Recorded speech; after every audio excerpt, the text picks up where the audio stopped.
Hello there, everybody. How What's y'all up, doing? dudes? What's going on, What's guys? going on? What's up, fellas? How are you? How are you? Good to see you this Um, nice, lovely day. Yes, we yes. changed our shirts.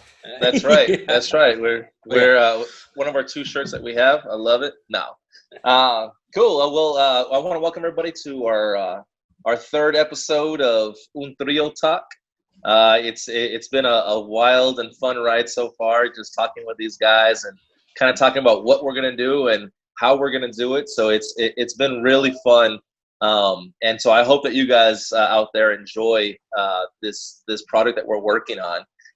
It's something that's in the making, but we really have some great ideas for the future. So looking forward to it. Absolutely, it's Yeah. just we laugh just in our meetings that we when we prepare for our podcast, just laughing and telling about stories and stuff. So can't wait for all of you out there to hear this. So we'll go ahead and start this episode of what we're doing, right?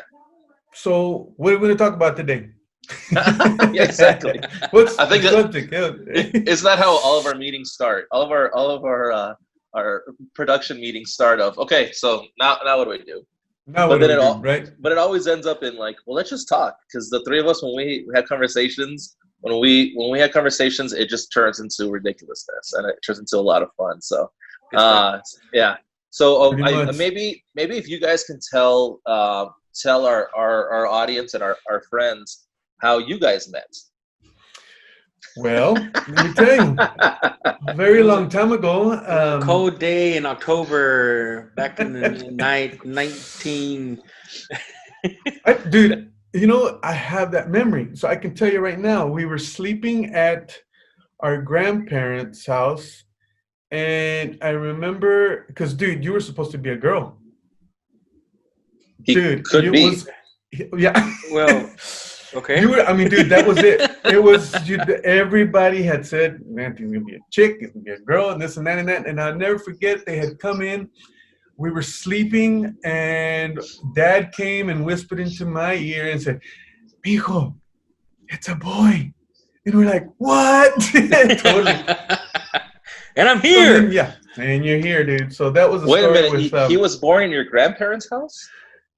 No, he was at the hospital, but Oh. my mom and dad were at the hospital, but we were staying there because we needed somebody to take care of us, me and my Uh, other brother. But I remember they came in and we were passed out, and my dad comes in after Anthony came out and said, "Yep, it's a boy." That's awesome. Now, him being born in your grandparents' house would not be that strange. No. Mexican family in West Texas, being born in the house, not that strange. Just another Saturday evening. Exactly. And the best part is, like, when even when you're a child of like the fourth or fifth or sixth child, it's like, whatever, like, sure, like, there's no baby shower, there's nothing anymore. In Mexican families, it's like, oh, another kid for that family, like, here they go again. Yeah, I see you at 3:00 for lunch. Yeah, exactly. We just started the fire. What do you mean? We got the barbecue. Your water broke? No, but well, God, just wait. so inconvenient, man. So Hold it. inconvenient. Yeah, Hold it. just wait till we finish the asada. Oh my I'm God. hungry now. That's awesome. So yeah, that's between Cool. me and us. Yeah, Cool, so cool. how about you and Andy? So Anthony and I, it was year. I don't even know what year it was, but it was over 6 years ago. I would say 6 or 7 years ago. I got invited to a Mexican restaurant here in El Paso by my cousin, and I remember rolling in, and I remember Anthony was with his now wife, Rain, at a lunch, and they were facing away from me, and I'll never forget. This is probably 7 years ago. I'll never forget. There's this big guy with this mock turtleneck, like just like the half turtleneck coming up, all the way up, green, like forest green, with this gold chain around him. Man. And I'm like, who is this guy? Who is this guy coming in? And so I sit down and we start talking, and immediately, we hit it off. We understood, like, he told me about, he was from Port Stockton, and so our personalities immediately clashed. But I just remember just, looking at his outfit and saying, what is this guy wearing? And that was my favorite shirt. I would wear every 3 days. and then it was that cool green because it brought out my eyes, you know. Said your mom. You know, and to my wife probably hates it. That's why I can't find it anymore. She probably got it and had the chance and threw it away, man, because that was my favorite. Hey, but that was the start of a beautiful relationship. It was. Yeah. Between you and Nick. Now, what's that? Yeah, I know. Yeah, exactly. Between me and Anthony.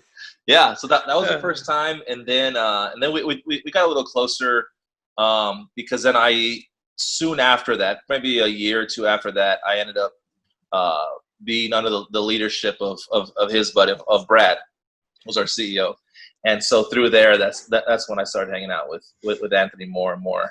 And one of the things that also was close was because, I mean, he plays golf. And I show up at golf. So, I mean, I'm not saying and so it's just when you put a couple of guys on a golf course, you get a little bit of competitiveness, drinks, and put it all together. And it's some interesting, fun times together, man. We had some blast, man. It was some good times. Yeah. Well, speaking of golf. I joined playing golf just for the drinks. yeah. Golf got in the way every once in a while. Well, so then that's how me and you, right? That's how, Golf is what brought you and I together in San Antonio. What happened there? Where were we? We were at La Cantera. La Cantera. Yeah. So that was like, so we had started the company in August. Mm-hmm. We're going to start this whole timeline of that. That's going to be later on. We just wanted to keep on talking about how we met and stuff. But we started the company in August. We had 2 major events. And then I think that was January, La Cantera, right? Or February, something like that. February, La Cantera. So, we had another event there. And, how was that? How did we? Well, I remember somebody had told me that the singer of Texas Tornadoes had joined OIC. And see, to me, that's a huge deal because I grew up listening to Texas Tornadoes. Like my dad loved them. My brother loved them. I mean, he loved all Tejano, Tex-Mex. He loved all of that. So my brother's a huge music fan. And so I know all of these words because of my parents, because of my dad and my brother. Hey baby, ¿qué pasó? Thought I was your only vato. Hey baby, ¿qué pasó?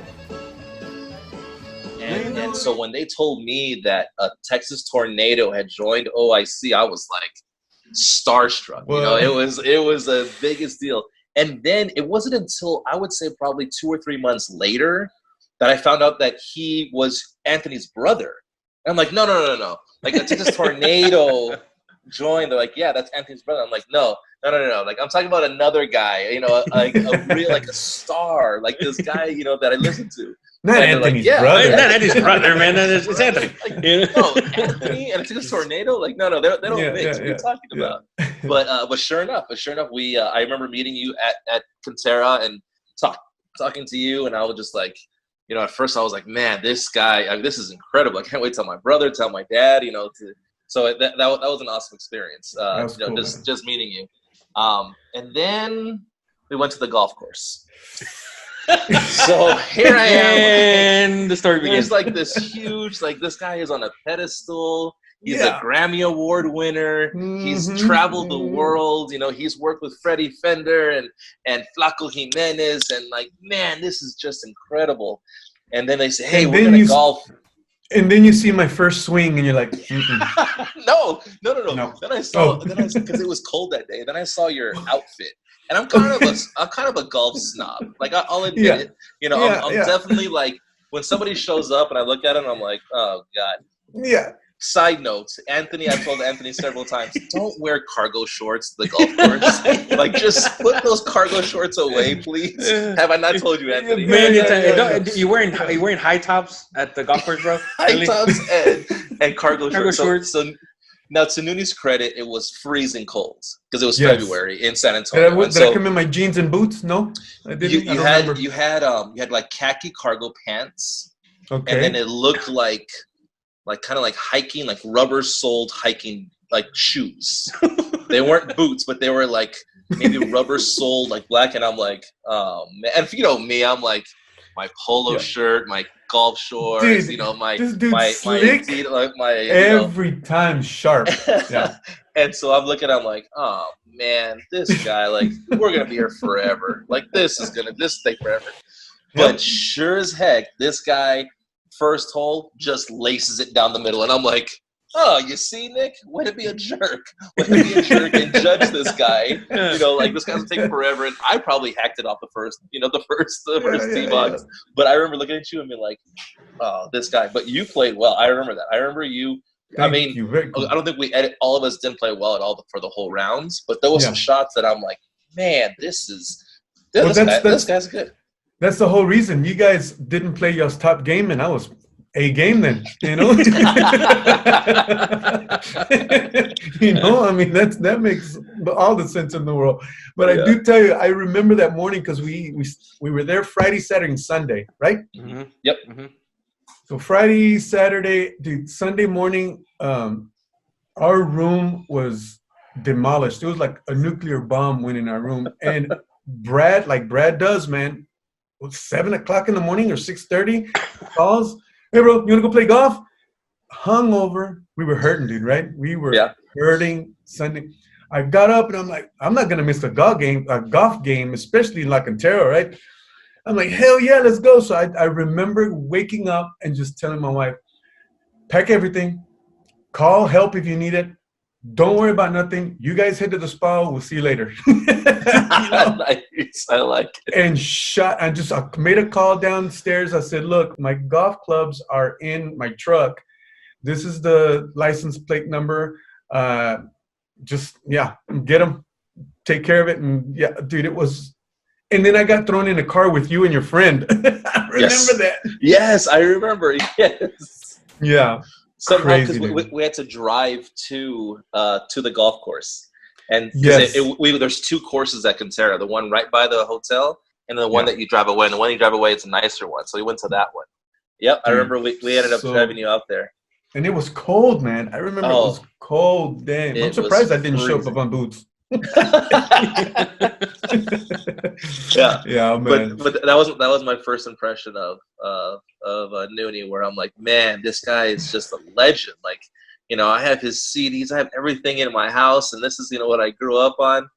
And then I see him walking to the golf course, and I'm like, oh man, this guy's gonna take forever. Like, who is this guy? But I was quickly changed. My opinion quickly changed because I remember you hitting the ball well. Yeah, I so remember waking up. I couldn't. Clothes were everywhere. We couldn't find nothing. I didn't know what, and I was just running around, hungover. I was still drunk. And dude, I just put on the first thing, and then I thought, how am I gonna get my clubs? You know, and so yeah, it was crazy. Awesome. Wait, Anthony, where were you? Because you were there at Cantera. Dead.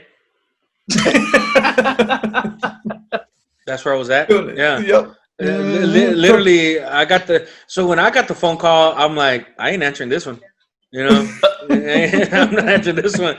And so we put our demolished room together and put it in our car, and we were split. It was done for the day, checked out, and I'm driving with my eyes crossed all the way back. Yeah. So there's a difference between the Rubio brothers. Well, I mean, dude, he's been doing Rockstar for 30 years. Both of them have been getting both of them got a call at 6:30 a.m. from Brad. Yeah. One answered and told his wife, "Pack everything up, go to the spa. I'll be right back." The other one said, "I'm not answering." Hey, you remember how many times have I done this before? You know what I mean? Yeah. So the old Rubio wave. The Rubio wave, right there. Oh yeah. And that's another story. That'll be a story. Golf story at another episode. That's a whole another episode on that one. Yeah, Andy, tell us. I remember when we all finally got together in Stockton. Yeah.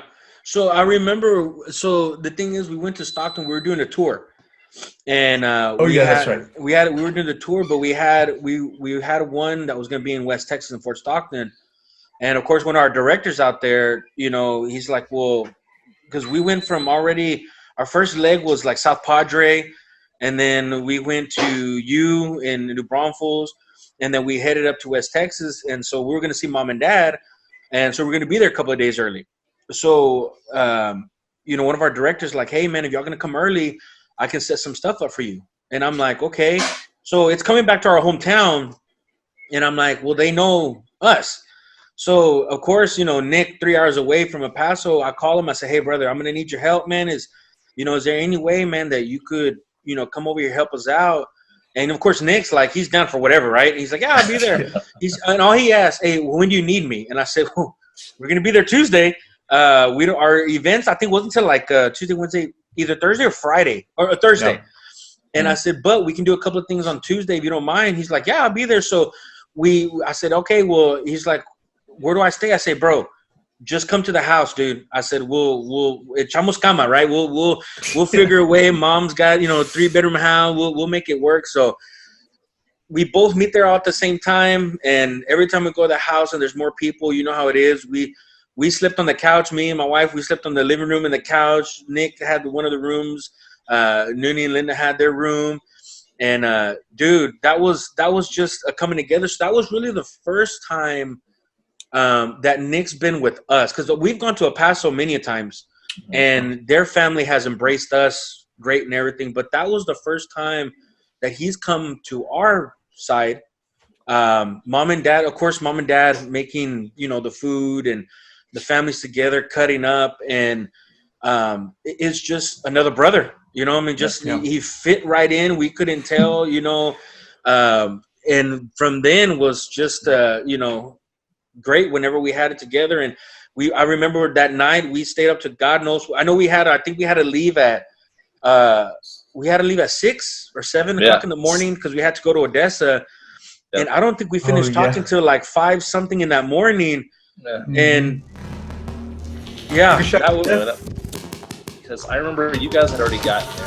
I remember when I showed up, like the feeling that I got was exactly the way I felt with my family. Yep. There was silence for like 5 or 10 seconds.